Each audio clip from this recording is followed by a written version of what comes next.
చంద్రశేఖరరావు గారు 2018లో పంచాయతీరాజ్ యాక్ట్ను తీసుకొచ్చిండు. వారు చేసిన చట్టం తెలంగాణ రాష్ట్రంలో 50% మించి ఎవ్వరికి రిజర్వేషన్లు ఇవ్వకుండా పకడ్బందీగా 50% మించకుండా 2018లో పంచాయతీరాజ్ యాక్ట్ను చంద్రశేఖరరావు గారు తీసుకొచ్చి చట్టం చేసిండు. ఇవాళ చట్టమే మనకు అడ్డంకిగా మారింది. స్థానిక సంస్థల్లో కానీ ఈరోజు స్థానిక సంస్థల్లో రిజర్వేషన్లు ఇవ్వాలి అని అంటే, నోటిఫికేషన్ ఇవ్వాలి అంటే 2018లో ఆనాటి ప్రభుత్వం చేసిన పంచాయతీరాజ్ యాక్ట్ ఈరోజు అడ్డంకిగా మారింది. దాన్ని కూడా తక్షణమే కోర్టు ఆదేశాలు ఇచ్చింది, సెప్టెంబర్ 30 లోపల మీరు స్థానిక సంస్థల ఎన్నికలను నిర్వహించండి అని.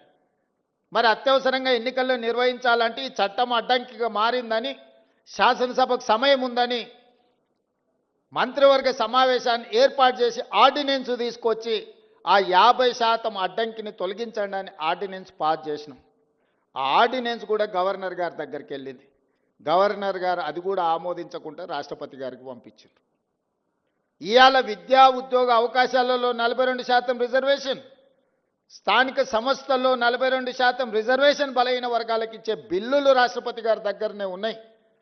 చంద్రశేఖరరావు గారు తెచ్చిన చట్టం ఈరోజు 50% లోపలనే రిజర్వేషన్లు ఉండాలని ఏదైతే చేసిండో దాన్ని తొలగించడానికి చేసిన ఆర్డినెన్స్ కూడా ఈరోజు కేంద్ర ప్రభుత్వం దగ్గర, రాష్ట్రపతి గారి దగ్గర చిక్కుకున్నాయి.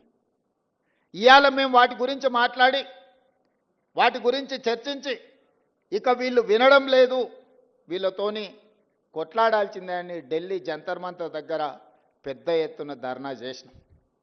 మొత్తం మంత్రివర్గము, పార్లమెంట్ సభ్యులు, శాసనమండలి సభ్యులు, శాసనసభ్యులు, సంఘాల నాయకులందరూ కూడా అక్కడికి వచ్చి వేలాది మంది రోజు మొత్తం ధర్నా చేస్తే, దేశంలో వివిధ రాష్ట్రాలకు సంబంధించిన 100 మంది పార్లమెంట్ సభ్యులు, ముఖ్యంగా తమిళనాడు నుంచి, మహారాష్ట్ర నుంచి, బీహార్ నుంచి, ఉత్తరప్రదేశ్ నుంచి వివిధ రాష్ట్రాలకు సంబంధించిన పార్లమెంట్ సభ్యులు అందరూ కూడా మేము అండగా నిలబడతాం, మీ న్యాయమైన కోరిక సాధించడానికి మేము సహకరిస్తామని వాళ్ళందరూ కూడా అక్కడికి వచ్చి మనకు మద్దతు పలకడం జరిగింది.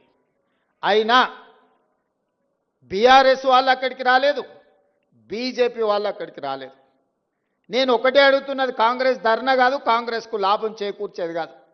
బలహీన వర్గాలకు సంబంధించి బహుజనుల కోసం రిజర్వేషన్లను పెంచుదామని దేశంలో ఉండే అన్ని పక్షాలు అక్కడికి వచ్చి మద్దతు ఇచ్చినాయి. మరి బీజేపీ, బీఆర్ఎస్ అక్కడికి రాలేదు, మద్దతు పలకలేదు అని అంటే మీరందరూ ఆలోచన చెయ్యండి అని చెప్పి మీకు విజ్ఞప్తి చేస్తున్నాను.